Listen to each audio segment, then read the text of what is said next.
Nuevamente con el gusto de vernos, en este caso para abordar el tema número 6 de carbohidratos, el módulo de carbohidratos, que es versa sobre la reacción de Maillard. eh, Vamos a abordar la formación del producto de Amadori y de Heinz, que corresponden a la etapa 1 y 2 de la reacción de Maillard, a la condensación y transposición. Y también en esta misma presentación veremos cómo eh, se forman los dicarbonilos, que es la primera parte de esta etapa 3, podemos decir, de la reacción de los productos de transposición. Bien, entonces, eh, la reacción de Amadori, la formación de los productos de Amadori y de Heinz, que son la etapa de condensación y transposición, corresponden a estas primeras dos etapas. El arreglo de Amadori y el arreglo de Heinz, así se les conoce. Son estas etapas de la condensación y transposición, las dos unidas. Recordemos que la etapa de condensación lleva a la formación de la base de Schiff, si lo vemos en el caso en la parte de abajo de la placa, donde reacciona la sorbosa con un grupo amino que es atacado nucleofílicamente. Este es el detalle de la reacción. Hay un ataque nucleofílico al carbonilo y la ionización del carbonilo. Aquí está. Y la formación de la base de Schiff cuando el par de electrones del grupo amino forma el doble enlace y provoca una pérdida de la molécula de agua que corresponde al carbonilo, precisamente. Este oxígeno que viene aquí corresponde al oxígeno carbonílico. El equivalente de la reacción entre la aldosa y el grupo amino lo vemos en la parte superior, donde también hay un ataque nucleofílico, la ionización del carbonilo y la formación del doble enlace. Y aquí, ¿qué es lo que se generó? La base de Schiff. En el carbono 2, en el caso de las cetosas, en el carbono 1, en el caso de las aldosas. Esta base de Schiff. Y aquí el siguiente paso, y aquí termina la condensación. Muy simple la reacción. Después el siguiente paso implica que el carbonilo, el doble enlace, perdón, la base de Schiff toma el par de electrones, en el caso de las cetosas es en el carbono 2, en el caso de las aldosas es en el carbono 1. Al tomar el par de electrones, entonces el hidroxilo contiguo mete el par de electrones para formar el carbonilo, se satura el carbono 2 o el carbono 1 en el caso de la glucosa y se forma una cetosa amina en el caso de la glucosa, que es el producto de Amadori, o bien una aldosa amina, que es el producto de Heinz. Y aquí termina la transposición. Estas reacciones, como podemos ver, están en equilibrio, ¿sí? Desde la glucosa hasta el producto de Amadori, desde la sorbosa hasta el producto de Heinz. Aquí aparecen todas en equilibrio. ¿Qué es lo que va a hacer que este equilibrio se pierda? Pues lo que va a hacer es que de aquí alguno de estos intermediarios que se generen empiecen a descomponerse a través de la siguiente etapa, que es la reacción de los productos de transposición. Y aquí sí quiero hacer una aclaración. Los productos de transposición sería el producto de Amadori o el producto de Heinz. Pero no necesariamente el producto de Amadori o de Heinz son los que van a reaccionar en la siguiente etapa. Pueden ser alguno de estos intermediarios que van a reaccionar para descomponerse. Lo vamos a ver en la siguiente lámina. Entonces, a partir de estos dos intermediarios que se generan en las dos primeras etapas de la reacción de Maillard, ya vimos que son la condensación y la transposición, se va a producir la tercera etapa o va a suceder la tercera etapa de la reacción de Maillard. Es la reacción de los productos de transposición.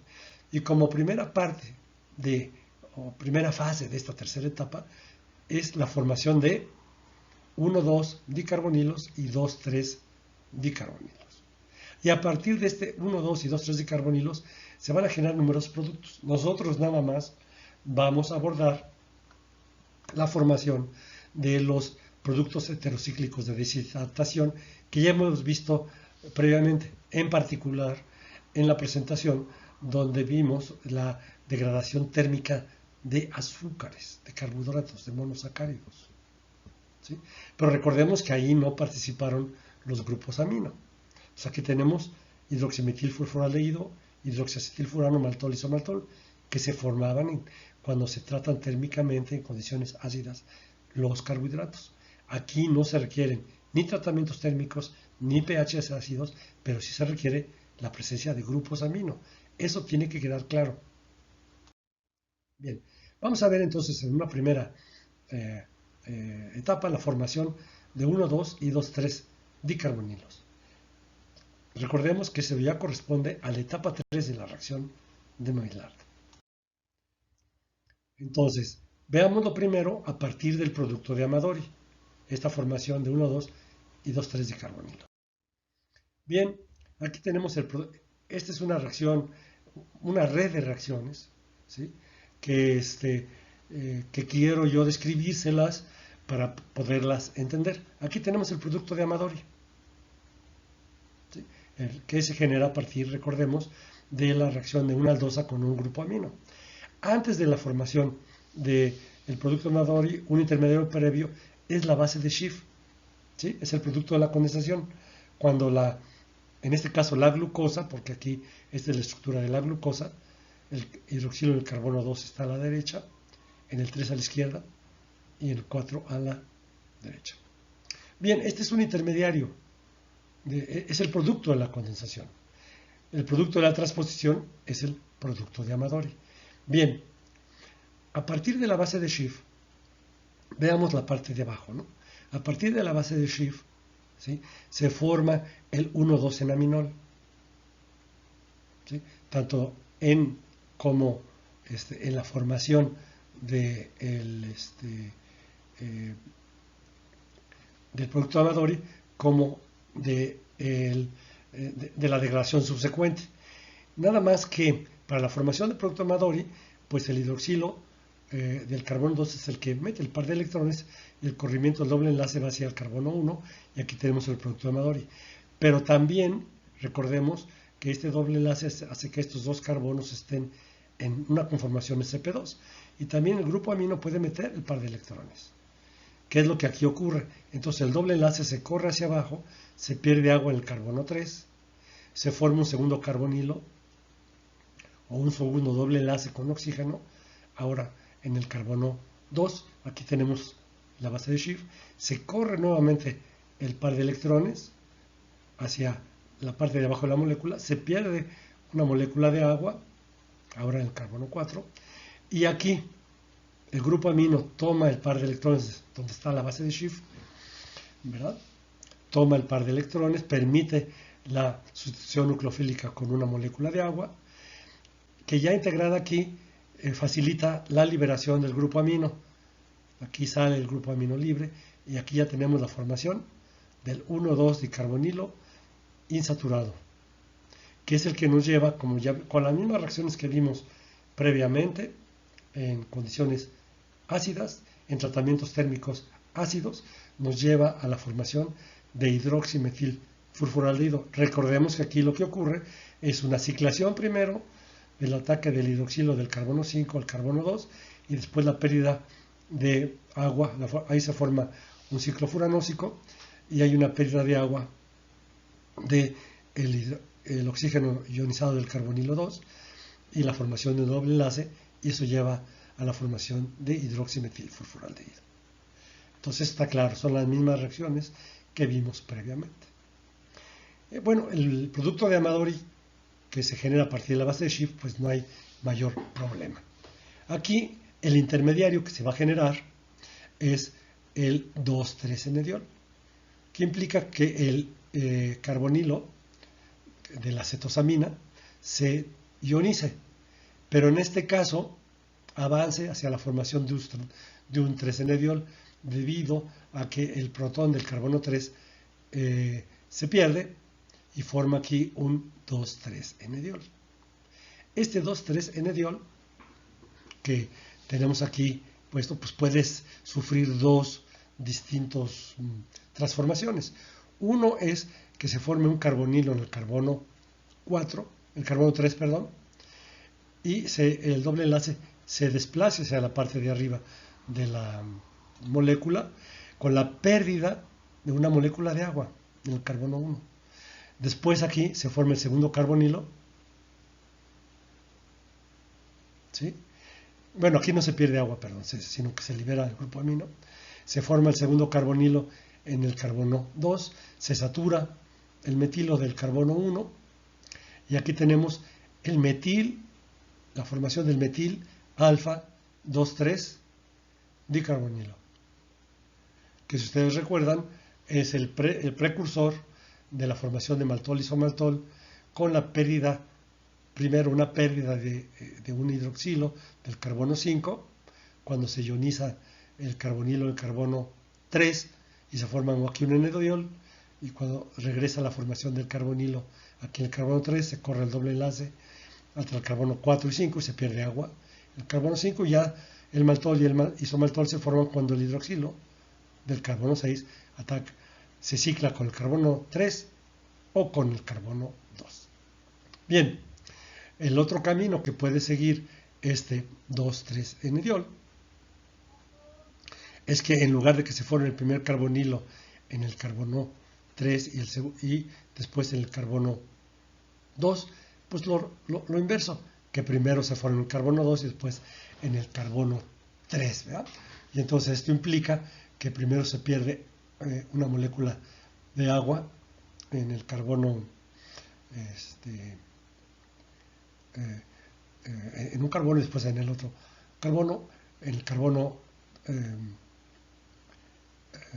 formándose dos carbonilos, el dicarbonilo, el 2,3-dicarbonilo, pero ahora con un grupo amino en el carbono 1, porque aquí el agua se perdió hacia la parte inferior de la molécula, hacia la parte baja de la molécula.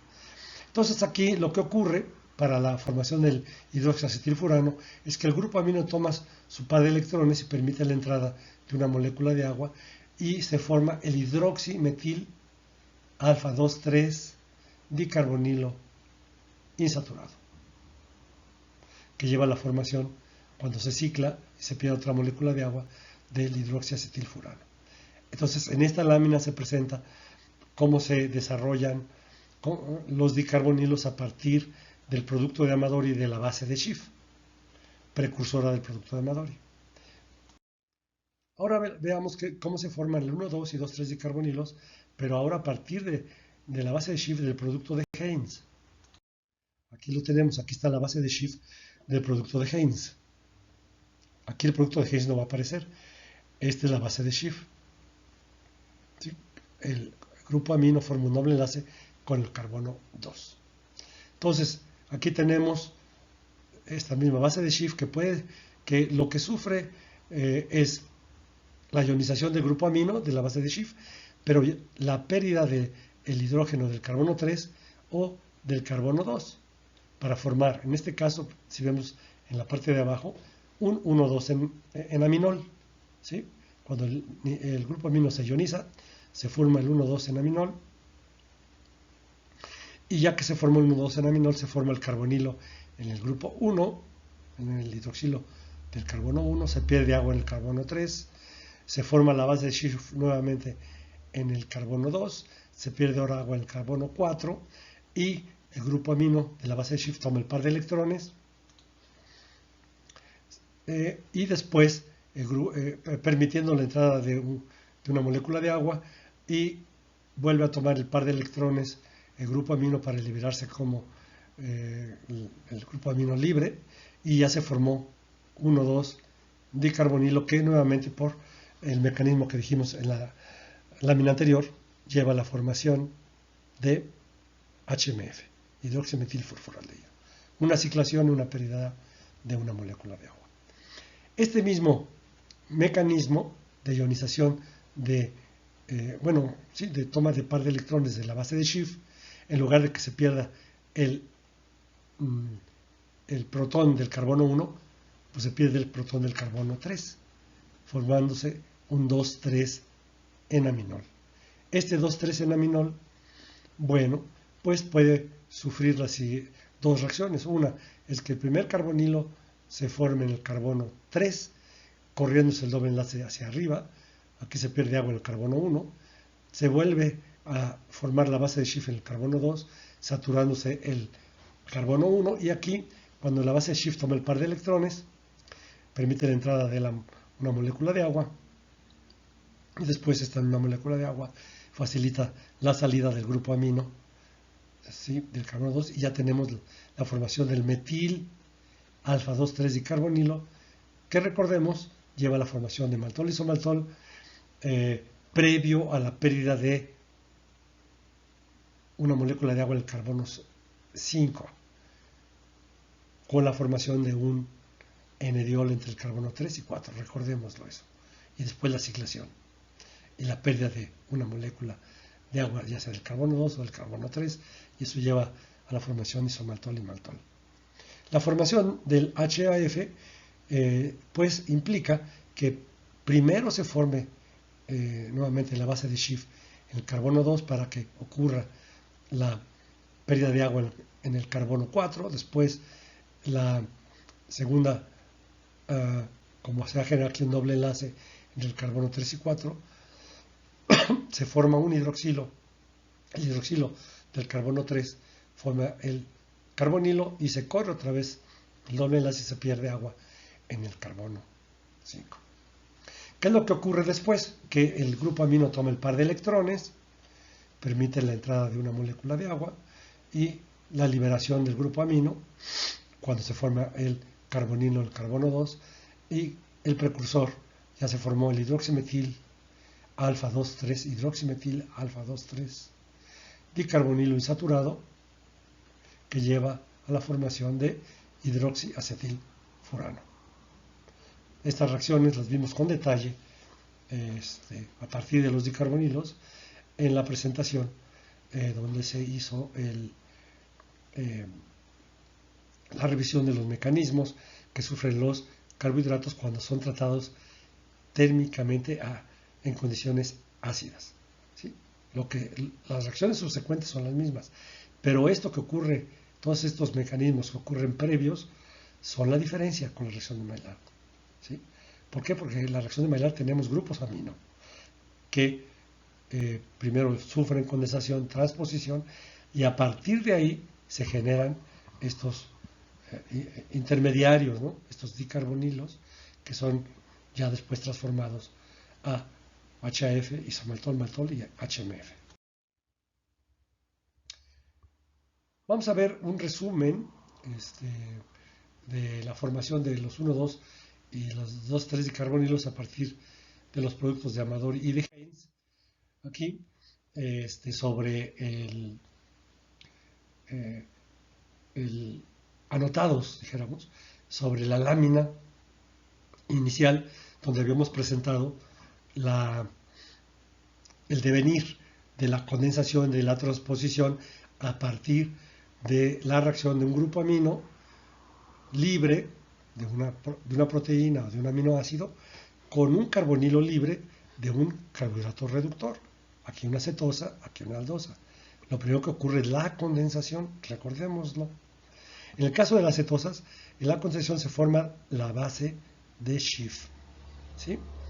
La base de Schiff, ¿sí?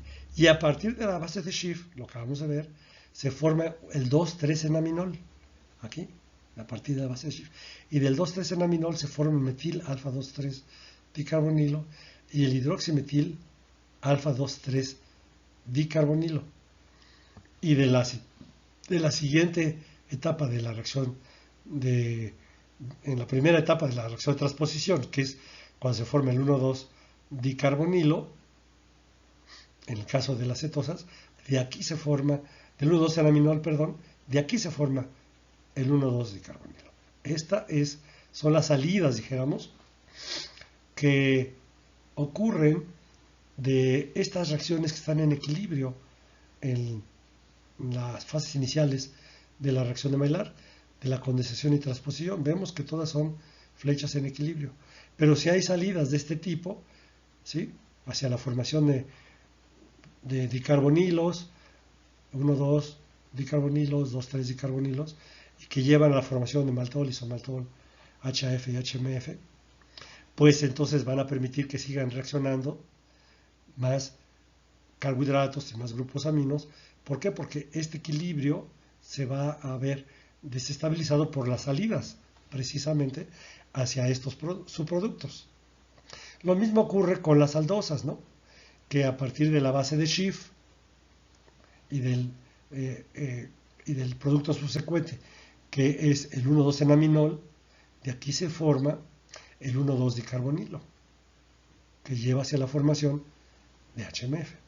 Y del producto de Amadori, sí, como producto final de la transposición, pues se va a formar un 2,3-enaminol, recordémoslo, y este lleva a la formación de 2,3-enediol, y de aquí la formación de metil alfa 2,3 dicarbonilo y de hidroximetil alfa 2,3 dicarbonilo.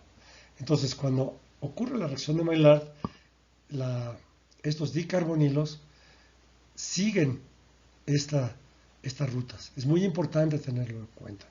No las rutas simplificadas que vimos cuando analizamos los tratamientos térmicos de los que sufren los carbohidratos en condiciones ácidas, donde no hay grupos amino, ¿sí? Las últimas partes, que es a partir de los dicarbonilos, sí son idénticas, sí ya son idénticas, pero a partir de estas últimas partes, de los metil alfa 2,3 dicarbonilo o del hidroximetil alfa 2,3 dicarbonilo o del 1,2 dicarbonilo, ¿sí? Aquí simplemente algunas aplicaciones de moda de estas reacciones, donde en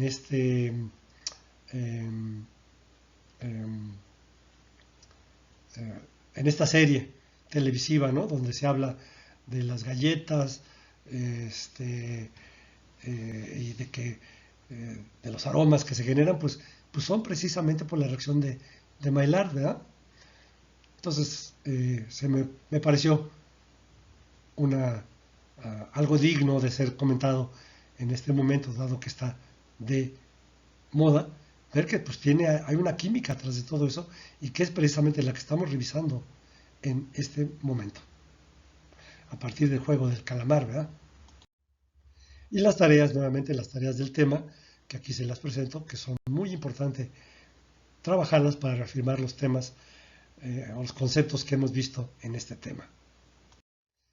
Les doy nuevamente las gracias por su atención. Espero verlos en la siguiente presentación y hasta la próxima.